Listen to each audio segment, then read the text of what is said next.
so much for joining us today, Mayor Garner. The city of Palm Springs, which is often referred to as Hollywood's desert playground, has been a popular resort city for many years. As such, tourism and hospitality are large economic drivers within the city. As such, this brings on an unfortunately common situation in which, while the economy is thriving, there are many public problems that need to be addressed, such as affordable housing, income disparities, and gentrification. Which is why we are so grateful to have Mayor Garner of the city of Palm Springs here with us today to talk about policy perspectives, as well as how collaboration within governments, as well as across sectors, can create effective change. So with that, we're so glad you're here. Thank you so much for joining us today. Thank you for having me. I'm looking forward to the discussion. Of course, so let's get right into it. So affordable housing is a global concern, but Palm Springs most definitely has its own unique perspective. Can you please provide some insights into how the local context has shaped the city's approach to affordable housing? Well, in Palm Springs, we have this robust tourist economy, like you mentioned. And because of that, we also have people who are working all of those jobs, right? And those tend to be a lot of low-wage positions. You know, people who are washing dishes, who are doing maintenance to keep the city looking beautiful. All of those jobs tend to be pretty low pay. And that creates a big problem because we have all of these people who want to live in Palm Springs, and it's driving up the cost of housing. So the average cost of a home right now is $1 million, which is well out of the reach of really most people. So even a young professional like myself, I can't buy $1 million house. The wages simply aren't there to support that. But you do have lots of people who are retired, people who have lived in LA, San Francisco, selling their homes, and then moving into Palm Springs, where $1 million goes much further than it does, for instance, in Los Angeles. So one of the things that we have to deal with is how do we get more affordable housing into the city? And it's already fairly dense, so that's part of the problem. And then it's not just affordable housing, it's also workforce housing. And that's the biggest piece that we really lack. You have a lot of people who don't qualify for low-income housing, but they also can't buy $1 million homes or deal with these very big rent increases that we've seen across the city. And so that, I think, is the challenge that we're facing. One of the things that we did recently was decided that our transit occupancy tax, which we get from people staying at short-term rentals or hotel rooms, we decided to allocate a portion of that tax to housing. So every year we'll see between maybe $1 million to $3 million from that tax that will go directly to supporting housing projects in the city. That's amazing. And before we move on to the next question, I just want to say that it's very interesting that you bring that up, because in a previous conversation we had with the Mayor Pro Tem of the city of Coachella, he said that that's a rising issue in Coachella as well, that they have funding for affordable housing and it's really helping their lower income residents, but people who can't afford housing already but then don't qualify for affordable housing, they're stuck. And so it's great to hear that there are multiple cities that are working on tackling this, and so it's very helpful. Absolutely, and that's the big thing that we have to do more of, is taking a regional approach. Right now, City of Palm Springs is looking at an inclusionary zoning ordinance. Well, inclusionary zoning is great because it provides either housing, a certain percentage of housing that's a lower income, or money to the city to support lower income housing. But if you don't have inclusionary zoning throughout an entire region, you often will see developers go to a different city to develop homes because they don't want to have to either pay or build the number of units that the city's requesting. Great. So local governments are often referred as policy laboratories, in that their diverse perspectives and solutions can help inform action from other levels of government. Have there been any policies in other jurisdictions that have been able to help you, or have there been some within Palm Springs that you hope other governments can learn from? That's a great segue to continue talking about inclusionary housing, right? So if you have these inclusionary housing policies throughout an entire region, then that allows for more housing to be built.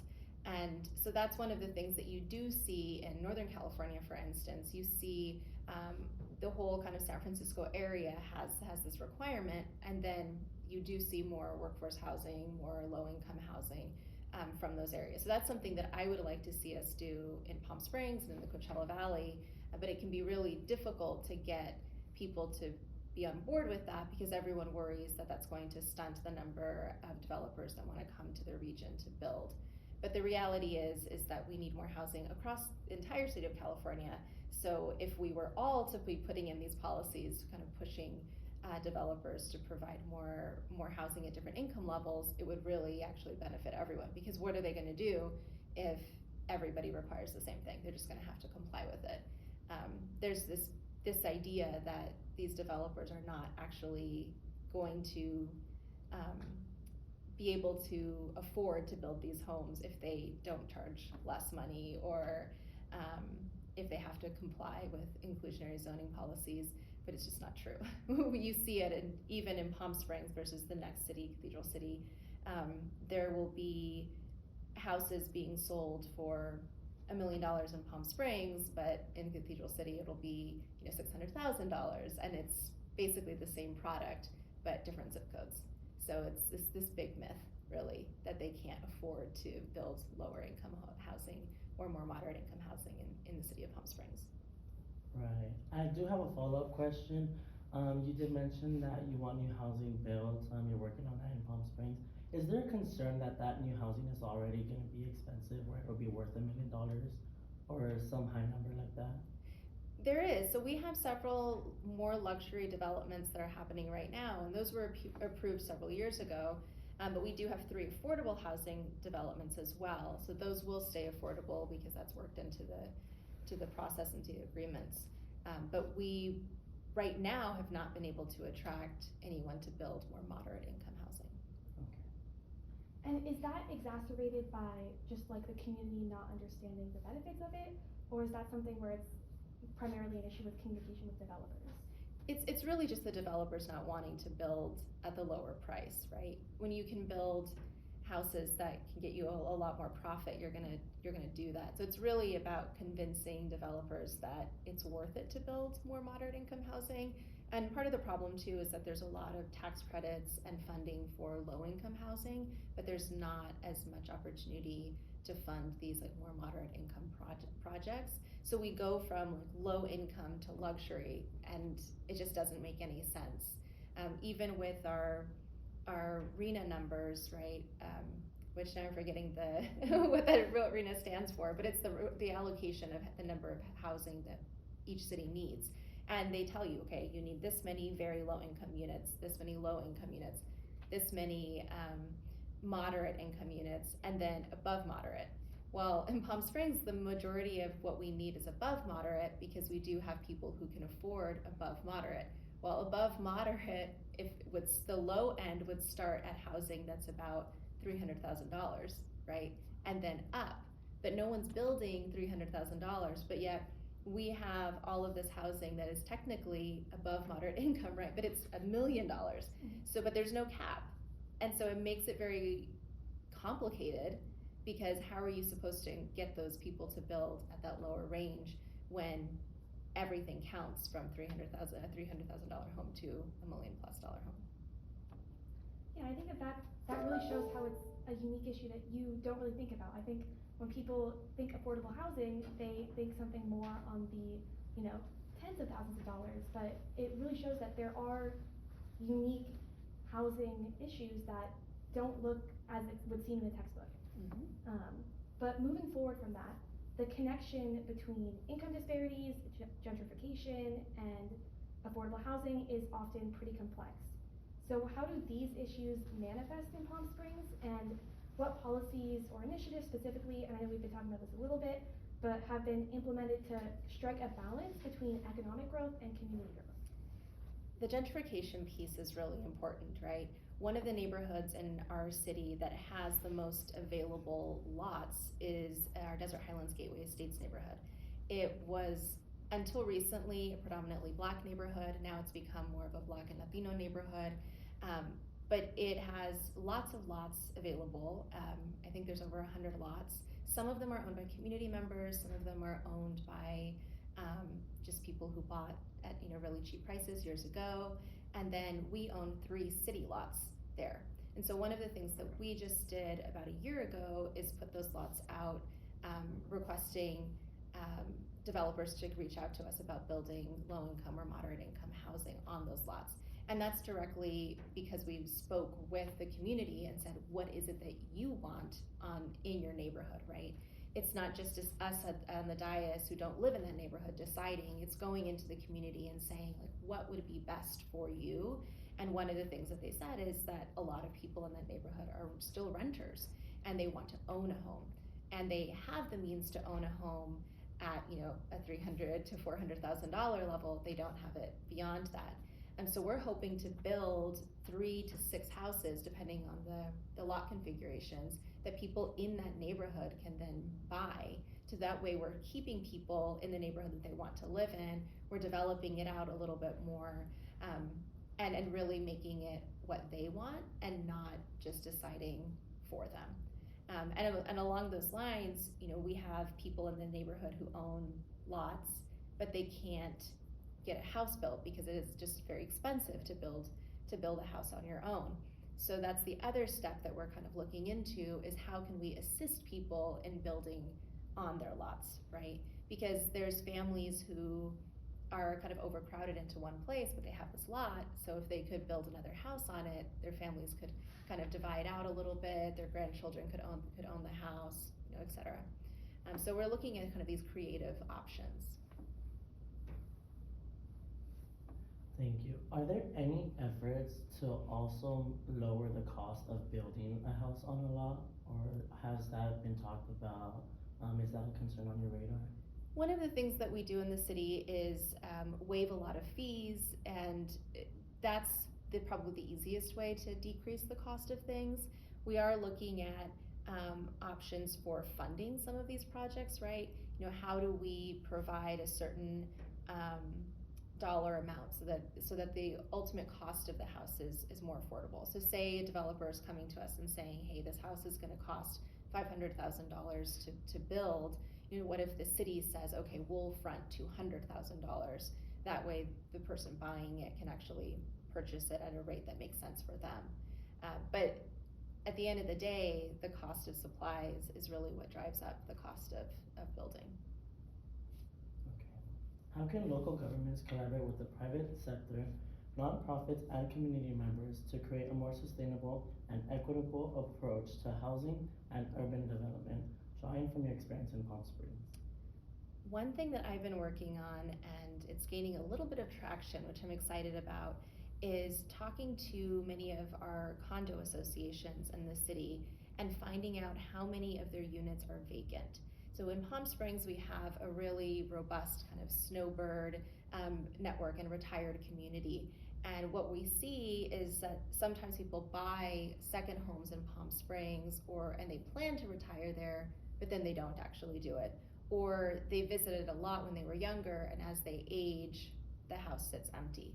So really looking at, are these homes being used? And if they're not, how do we get those rented out for workforce housing? So there's one condo complex, for instance, that half of the units are vacant.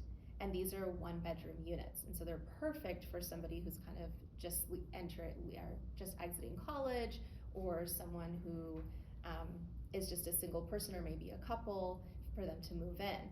So how do we connect with this private condo association to then encourage their owners to rent out the home long term?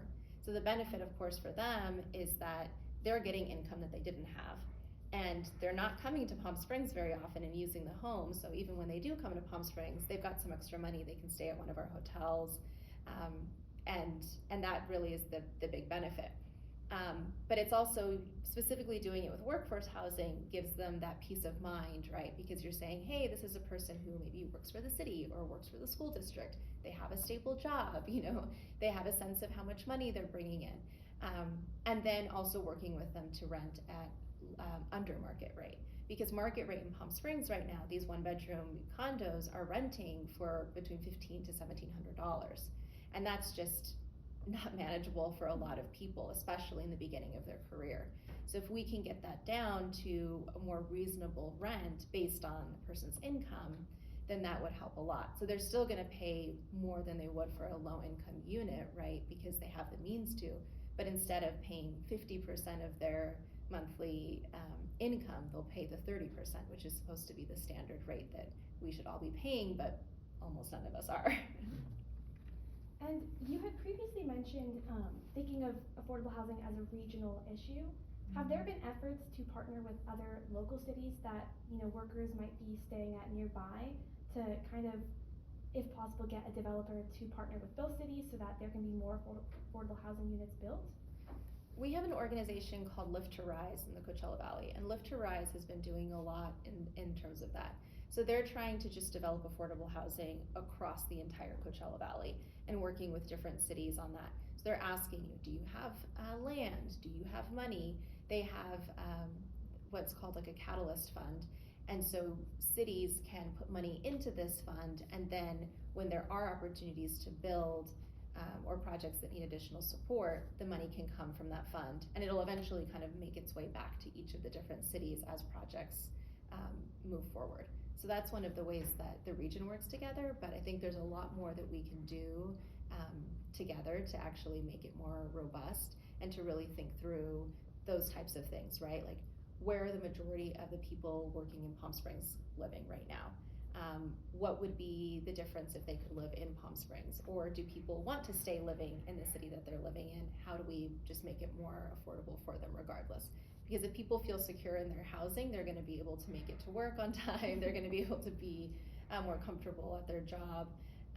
And I think that's one of the things we have to do to get employers to get on board with this too and kind of work with us, is that reminding them that when you have all these external stressors, you really can't be fully present at the job that you're working, and so you're likely have more of a chance to make a mistake at work or to maybe quit because you're just so stressed. So how do we make sure that people feel good about their lives so that they can work?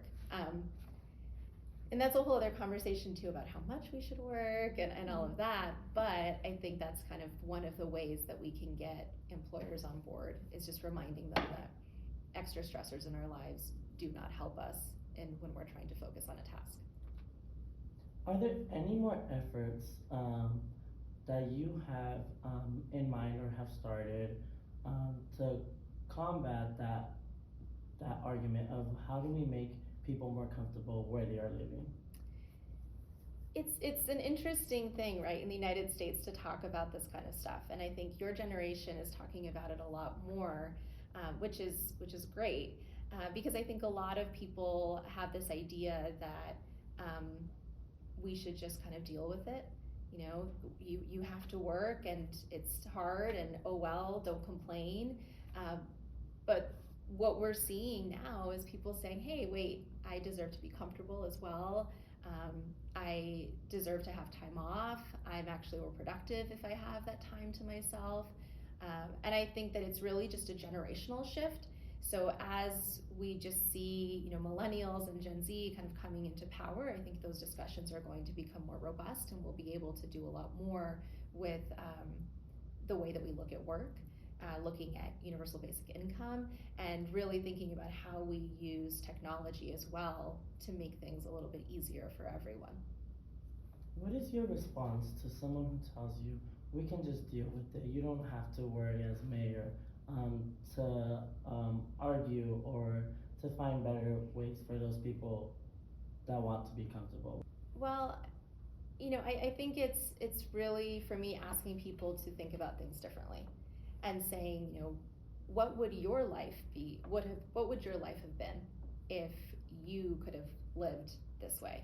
Because I think a lot of times when people push back on things, it's because it's something that they haven't experienced or something that they didn't get to take advantage of, right? So because they had to work so hard, they don't feel like other people should have to work less. And that's really a frustrating kind of a point of view, right? I had to go into a lot of debt to go to college, but that doesn't mean that I don't want the next generation to have free college, right? To me, a goal for our country is to provide free education for every single person who wants it. And it doesn't upset me to think that I had to pay a lot of money to go to college, but that the next generation hopefully won't. To me, that's just a benefit for all of us, and we all get to grow and learn because of it. But it is just really a shift in saying, I am not going to think of this only in terms of myself and what I get and what I want, but I'm going to think of this in terms of what is the benefit to our community, to our society, to our world, when we can offer, free education or offer housing for everyone and not gouge people with these prices. Your insights on community buy-in and partnership, that they're really inspiring, that you're considering everything and making sure that beyond the policies working, that there is community support for everything. But kind of shifting a little bit back to policy, I know we've talked a lot about local and a little bit about regional, but have there been any statewide or even nationwide initiatives or programs that have been beneficial in Palm Springs or hold promise for possibly in the future doing so? SB 9 has been huge in terms of the state of California. So SB 9 is what allows lots to be split, so we can now build on smaller size lots. And we can take bigger lots and cut them in half, and someone who lives on an acre property, right, and already has a house on it, can also split that lot and build more. And even on much smaller lots. So you could take a lot that is 10,000 square feet, which is quite large, and you can add another home or build a home on the back property and create access. Now, this is not something that we're seeing a lot of people take advantage of at the moment, but the fact that it's the law now, that anybody can do this, is really exciting. And I see it as an opportunity, again, kind of as we see this generational shift, when you'll have people who maybe are older and living in a home that they could do this, but they don't want to. Well, eventually they won't live in that home anymore. The next person that purchases the home might look at that as an option, right? Instead of just having this massive plot of land, thinking of others and thinking, oh, we can live on less, or maybe building an accessory dwelling unit in their yard, right? We're doing things like that to encourage people to build housing and to create additional opportunities and to relieve some of the burdens, right? Because people could always come to the city before and ask to do that, but it was a lot more complicated. And now with this statewide support, it makes it easier. But we're not seeing the fruits of it yet. But I think that we will in the next 10 to 15 years. Just to clarify, and please give your opinion, does Palm Springs need to build more housing because there's insufficient housing, or is it because of the huge disadvantages with housing prices? We need more housing because we just don't have enough. We also need more housing at lower price points, and that's a whole other issue, but we do actually physically need more units. So when we're looking at when the county is looking at how many units each of the cities need, they're looking at the total number of units that are already available and then how many are needed beyond that. I do think, though, that we could relieve a lot of our problems if we looked at the number of vacant units that exist in our city and really tried to leverage that, which is why I'm hoping that we'll get some of these condo associations to want to work with us.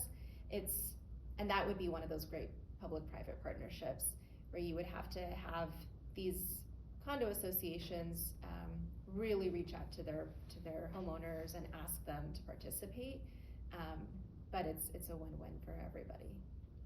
Do you expect any backlash for trying to get housing from these vacant properties? Oh, I'm sure there will be. The first time that I ever raised it, I definitely got pushback. I had residents who said, well, we don't want to rent at that low of a rate. Like, those people will come in, and it's like, who's those people? Mm-hmm. And my response is always like, well, do you want me to be your neighbor? And overwhelmingly people are like, yeah, of course I want you to be my neighbor. And so then I tell them, like, well, I can afford to rent a home for $1,000 and that's it. And I can't pay more than that. And people are always really surprised because they think, oh, well, you're an attorney, you're on the city council, surely you own a home. No, I can't own a home. I can't buy $1 million home.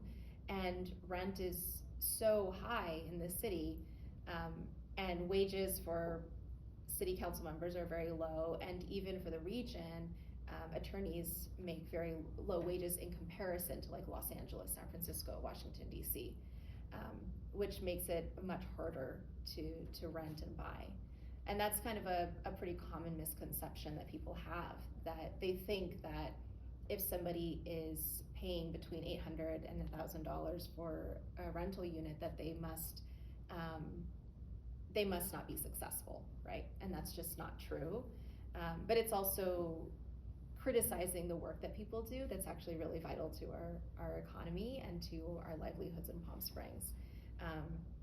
We need people to do maintenance work. We need people to do landscaping. We need people to wash dishes at restaurants and to cook in our kitchens.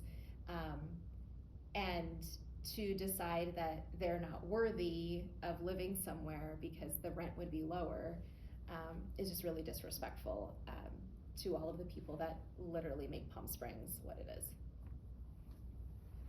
And that is so well put. I think it's so inspiring that you are advocating for those people and making sure that their voices get heard, because, I mean, as you said exactly, they are making Palm Springs work. They may be behind the scenes, but every one of them is working something so important and so vital to the success of the entire city. So it's very amazing that you're advocating for that. Kind of hopefully looking into a little more positive tone. Looking forward, what do you see as significant opportunities, and on the other hand, significant challenges for Palm Springs in the realm of community development and affordable housing? Some of the biggest challenge we have in Palm Springs with housing is just space, right? We're a fairly built out city, and so we're always kind of looking at where can we build housing at all. And we have properties that have been identified in our housing element, but it's certainly not enough to meet the demand and the need for housing. But one of the exciting things that we can do, and I'm hoping that will happen, is we have a lot of parking, which is just everywhere, right? Everywhere in California, especially Southern California, there's tons of parking lots. But if you go to these parking lots, especially in Palm Springs, you know, the Walmart shopping center, it has a ridiculous amount of parking, and it's never filled, never. We have an opportunity to build an apartment building on that parking lot, right? And you don't have the same parking concerns that you would think, because then people are not driving to Walmart to get their groceries, they're walking across the parking lot. They don't need to have extra space for their cars. But it's also kind of creating this more walkable city, right? And that's something that's really exciting, and something that I'm looking at a lot more and kind of encouraging my colleagues to look at is how do we make Palm Springs a place that you can ride a bike or walk and do that easily. Right now, if you're a tourist, you really don't need a car. You could easily kind of walk around in our city and maybe just take a cab to a few different locations that are a little bit further. But we want to do that beyond that. So if you have apartment buildings that are built on these commercial centers, you have less people driving to those commercial centers, and it will probably be people who are interested in being close to these amenities who are going to live there. So it really creates a very different kind of world.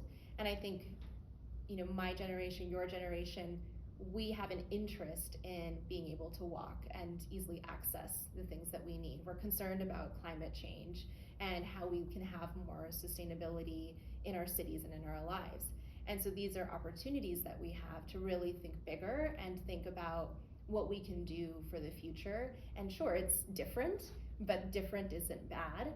And it's also, again, looking at that greater good. You know, how do we make sure that we're still going to be around for generations to come? If we're going to do that, we have to be more sustainable. We have to walk more. We have to bike more. We have to have a more robust public transportation. So that's what I think is the most exciting thing about it, is just being able to really implement new ideas that we haven't even considered before. And what you said exactly, thinking bigger, is something that we've heard a lot, and it's something that I think doesn't get enough attention. We're thinking about policies that are win-win, as a previous guest called it, where you're trying to tackle affordable housing, but by doing so, you're also, as you said, helping reduce climate change, because you're making less people have to go in cars and drive around. And it's also looking forward to the future. If you think about where electric cars and automated cars are going, who knows how many years in the future, but at some point, the roads might look a little bit different, where it's primarily being driven by automated cars. And so those cars might not have as many people owning them. That might be something more looking towards an Uber, and that's not going to need as many parking spaces as now it does. And so it's so valuable that you bring up these solutions that think of the bigger picture, because there's so many things that need to be resolved at once, and it really helps tackle them all. Definitely. I'm really looking forward to next year, because in Palm Springs we have a rotating mayor system. So at the end of this year, I go back to being a council member, and I no longer have to do a lot of public appearances that I have done this year. The exciting thing about that is that I can really dig into these types of policy discussions, right? And what I want to look at is this future of Palm Springs. How do we create this walkable city? How do we create this sustainable city? And looking at things like that, right? Talking about like automated cars, what would the city look like in an ideal world? And giving people kind of a blueprint for what that looks like, and then getting their input on it, and then talking to engineers, talking to housing developers, talking to all of these different people about their expertise and what they see for the future. What are the concerns that they're worried about for 50 years from now, for 100 years from now? And how do we start to develop a plan so that we can be thinking about that ahead of time, right? And start implementing the things that we need for 50 years from now, so that it's not such a dire issue like it is now with housing, right? If we had thought through this 20, 30 years ago, we wouldn't be in the situation that we're in now, but instead it was taken for granted. And we have to constantly be thinking of the future and setting ourselves up for that success. I think that's a great place to end. Everything you've been talking about today, whether it is, focusing on resolving current issues but planning ahead for the future, thinking of the big picture and making sure that policies are working to tackle multiple problems, and then just taking into consideration the experiences of all of the residents of Palm Springs and the people that also make a difference in Palm Springs and work there but might not necessarily live there. So with that, this has been such an insightful conversation. Thank you so much for joining us today, and we really appreciate it. Thank you so much for having me. Thank you.